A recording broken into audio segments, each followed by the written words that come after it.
بسم اللہ الرحمن الرحیم، اللہم صلی علی محمد و آل محمد۔ السلام علیکم۔ درود شریف سے آج ہم اپنے غم کو ڈیل کرنا سیکھیں گے اور آپ کو کچھ ایسے ٹپس اور ایسی کچھ باتیں شیئر کریں گے کہ جن کو سن کر ایک تو آپ کا ایمان مضبوط ہوگا اور بہت سارے لوگوں کا جو دل کا بوجھ ہے نا وہ بھی ہلکا ہو جائے گا، خاص طور پر وہ لوگ جو غم کی صورتحال میں اس وقت ہیں، غمگین رہتے ہیں یا ڈپریشن کا شکار ہیں، تو ان کو غم کو ڈیل کرنا انہیں سکھانا ہے۔ اور درود پاک ایک ایسی عبادت ہے نا جی کہ یہ اتنی خوبصورت یہ عبادت، یہ ذکر جو خالق کائنات کا اپنا وظیفہ، خالق کی کائنات کی یہ سنت، اس کے فرشتے ہمہ وقت درود پاک پڑھ رہے ہیں، نبی علیہ الصلاۃ والسلام پر درود و سلام بھیج رہے ہیں، تو پھر فرش پہ ایک انسان جب درود پاک پڑھتا ہے اور اس کی کثرت کو اپنی زندگی میں شامل کرتا ہے تو پھر وہ محروم کیسے رہ سکتا ہے؟ پھر غم کی حالت میں چاہے وہ پڑھے، چاہے وہ مصیبت کی حالت میں ہو، مشکل میں ہو، پریشانی میں ہو، وہ جب بھی حضور کا نام لے گا اس کے لبوں پر اسم محمد صلی اللہ علیہ وآلہ وسلم آئے گا تو غم پھر وہاں پر ٹھکانہ نہیں کر سکتے۔ یہ ہمارا ایمان ہونا چاہیے، اور ہم کو غم سے کس طرح سے ڈیل کرنا ہے یہی چیز آج آپ کے ساتھ ہم نے بیان کرنی ہے، اور تھوڑا سا اپنے ذہنوں کے دریچوں کو کھول کر تھوڑی سی باطنی آنکھ سے چیزوں کو دیکھنے کی کوشش کیا کریں تاکہ چیزیں بہت زیادہ جو ہے وہ اپنی گہرائی کے ساتھ آپ لوگوں کو سمجھ میں آ سکیں۔ اب دیکھیں، یہ جو غم ہوتا ہے نا، یہ ہوتا ہے کہ جب انسان اندر سے ٹوٹتا ہے نا تو انسان غم کی سچویشن میں چلا جاتا ہے اور وہ غم اس کے پورے وجود پر طاری رہتا ہے، پھر اس سچویشن سے نکلنا بڑا مشکل ہو جاتا ہے۔ لیکن اگر غم کی حالت میں آپ اپنے آپ کو اپنے اللہ سے اور اس کے محبوب کے ساتھ جب جوڑ لیں گے نا تو پھر غم کی وہاں پر کوئی حیثیت باقی نہیں رہے گی۔ جی ایک بڑی خوبصورت سی بات ہے، تھوڑا سا اپنے آپ کو نا اس طرف اپنے مائنڈ کو مولڈ کر کے دیکھیے گا، تھوڑی سی مادیت پرستی سے نکل کر تھوڑی سی حقیقت کے اندر آ کر نا چیزوں کو دیکھیے گا، غم کو کس طرح سے ڈیل کرنا ہے۔ سم ٹائم انسان کے اوپر غمگین قسم کی سچویشن طاری ہو جاتی ہے، انسان نیچرلی ان چیزوں کا جو ہے وہ فیس اسے کرنی پڑتی ہیں، انسان کے خود کے بس میں نہیں ہوتی کچھ چیزیں، ایسی صورتحال میں، ایسی کنڈیشن میں انسان چلا جاتا ہے، لیکن اس کا کوئی نہ کوئی حل تو موجود ہے نا، ہم اس کو ڈیل تو کر سکتے ہیں، ہینڈل تو کر سکتے ہیں، تو ہم اس کو ہینڈل کرنے کے لیے کیوں نہ درود پاک کا سہارا لیں، ہم اپنے آپ کو اللہ رب العزت کے ساتھ جوڑیں، اس کے محبوب کا ذکر کریں، ٹھیک ہے؟ تو غم بذات خود آپ کے لیے انمول اور نایاب بن جائے گا۔ بھلا وہ کس طرح سے؟ اب یہاں پر یہ نقطہ بھی بڑا غور طلب ہے، ذرا سنیے گا، سمجھیے گا کہ انسان جب اندر سے ٹوٹتا ہے، غم کی حالت میں آتا ہے، تو یہ غم جو ہے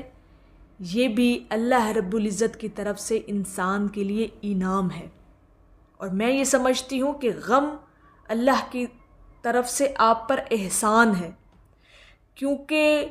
یہ غم جب آپ کو اندر سے توڑتا ہے تو پھر یہی غم آپ کو اللہ سے جوڑ دیتا ہے، آپ اللہ سے جڑ جاتے ہیں، ٹھیک ہے؟ اور یہ غم بڑی آزمائش بھی ہوتا ہے، اور اسی آزمائش کو آپ نے دیکھنا ہے کہ یہ آزمائش آپ کو کس طرف لے کر جا رہی ہے، مایوسی کی طرف لے کر جا رہی ہے یا اس کے اپنے اللہ رب العزت اور اس کے محبوب کی طرف لے کر جا رہی ہے۔ تو غم وہی انمول اور نایاب ہوتا ہے جو غم آپ کو اللہ سے جوڑ دے۔ اب اس غم کے اندر جب آپ اس کے محبوب کا ذکر کریں گے، حضور علیہ الصلاۃ والسلام کو یاد کریں گے، تو یہ غم آپ کے لیے گلزار بن جائے گا، اور بعض اوقات ایسا ہوتا ہے کہ یہ غم آپ کو بہت کچھ سکھانے کے لیے آتا ہے، آپ بہت کچھ سیکھتے ہیں، بہت ساری چیزیں آپ کے سامنے ان کی حقیقتیں کھل جاتی ہیں۔ تو غم کو جو ہے نا، اس کو بعض اوقات جو ہے وہ ہنسی خوشی فیس کیا کریں، آپ کو اس غم کے اندر سے کچھ نہ کچھ ضرور مل جاتا ہے. کچھ ملے نہ ملے سیکھنے کو، اول تو بہت کچھ سیکھنے کو ملتا ہے، لیکن اگر آپ کی وہاں تک اپروچ نہ ہو کہ ہم نے کیا سیکھا، تو کم از کم یہ غم آپ کو اللہ سے ضرور جوڑ دیتا ہے. اور جو رب سے جڑ گیا پھر اسے دنیا کی کوئی طاقت توڑ نہیں سکتی. یہ بات بھی ہمیشہ یاد رکھیے گا. غم کے اندر جس نے اپنا تعلق اللہ سے جوڑ لیا پھر وہ ٹوٹ نہیں سکتا. تو کیوں نہ اپنے غم کو سائیڈ پہ رکھ کے غم کو ایک یہ بات سمجھا دیں، جب غم آپ پر طاری ہو نا اور غمگین سچویشن آپ پر ہو، جب سیڈنس آپ فیل کر رہے ہوں، جب سٹریس ہو رہا ہو، ڈپریشن ہو رہا ہو آپ کو، اس وقت صرف ایک بات مائنڈ میں کلک کر کے نا جی کہ مجھے جسٹ 5 منٹ کے لیے مکمل یکسوئی اور توجہ کے ساتھ درود شریف پڑھنا ہے. یہ کام اگر آپ اس سچویشن کے دوران کر لیں گے نا، چھوٹی سی یہ پریکٹس ہے، چھوٹی سی یہ ایکسرسائز اگر آپ اس دوران کر لیں گے نا، تو یقین کریں